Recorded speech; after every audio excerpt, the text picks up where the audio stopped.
Hello बच्चों, let us read this question. Tangents PA and PB, these are drawn to the circle x squared plus y squared equal to 4.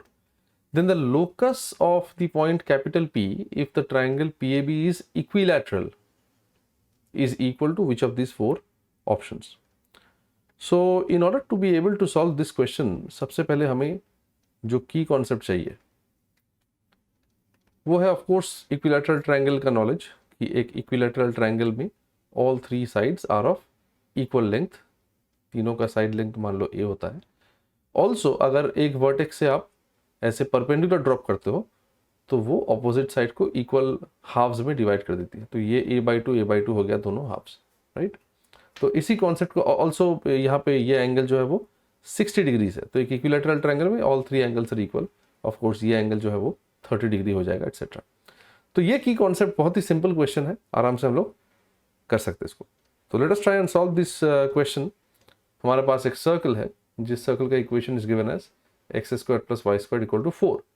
तो basic information क्या है हमारे पास, इस circle में जो centre है दैट इज द ओरिजिन 0,0 और जो रेडियस है दैट इज इक्वल टू 2. तो रेडियस का वैल्यू इज एक्चुअली इसको 2 स्क्वायर लिख सकते हो. तो X square plus Y square equal to A square वहां से आता है, the radius is 2.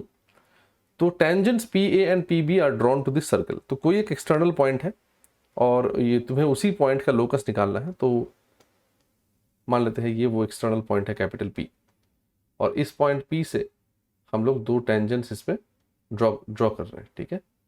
Drawing couple of tangents from this external point two the circle, और इन पॉइंट्स को हम लोग बोलते हैं ए और B, and then we are joining A B. So now according to the question P A B should be an equilateral triangle. तो सबसे पहले तो अगेन विजुअली समझो कि पॉइंट पी को डेफिनेटली एक सर्कल होना पड़ेगा. There is no doubt about that. Visually इस चीज को समझो, ये क्वेश्चन को सॉल्व करना आसान हो जाएगा.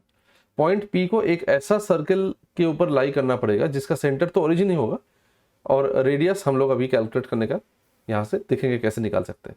तो basically point P, let's call it H comma के, लोकस निकालना है तो एच कॉमा के मान लेते हैं इसको. तो हमें देखना है कि रेडियस क्या होगा. तो basically we want to find out O से अगर हम लोग पी को ज्वाइन करते हैं this will be the radius of the circle, ठीक है ना. और of course P A B एक इक्विलैटरल ट्रायंगल है, डोंट फॉरगेट अबाउट इट. तो यहाँ से लेट्स सी कि क्या क्या इंफॉर्मेशन हमें मिल सकते हैं from here. If we join O and A, तो देखो ओ सर्कल का सेंटर है, A is the point of contact of tangent. Definitely angle O A P sorry will be an 90 degree angle, will be right angle.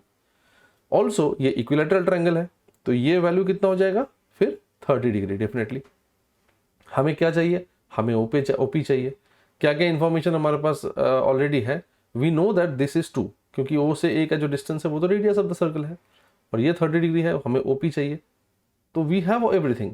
देखो 30 degree के respect में ओ ए is perpendicular और O P is the hypotenuse, वो 90 degree के opposite side है. Therefore quite clearly from the triangle O A P we can write that sine 30 degrees this is equal to perpendicular O A divided by hypotenuse O P. तो sine 30 का value हो जाता है half, ओ ए का value is 2 given, और O P हमें निकालना है. यहाँ से आ गया OP is equal to 4. OP will be equal to 4, and that makes it all clear. ये हमें पूरा का पूरा जो सोल्यूशन है वो दे रहा है. Therefore definitely सेंटर तो 0 ही है, तो वो X square plus Y square equal to 4 square मतलब 16 will be the required locus. That means option A is definitely the correct answer to this question. तो देखो यहाँ पे जो मेन आइडिया था वो था इक्विलैटरल ट्रायंगल, इसके बीच यहाँ पे all three sides are equal and angles जो है वो 60 डिग्री, उसको कंसीडर करके. और विजुअलाइजेशन बहुत इंपॉर्टेंट है इस टाइप ऑफ प्रॉब्लम में. की कॉन्सेप्ट के साथ साथ जो है प्रॉब्लम सॉल्व करते करते you understand that visualisation is a very important tool. So always keep this in mind. I hope you understood the solution. Best of luck.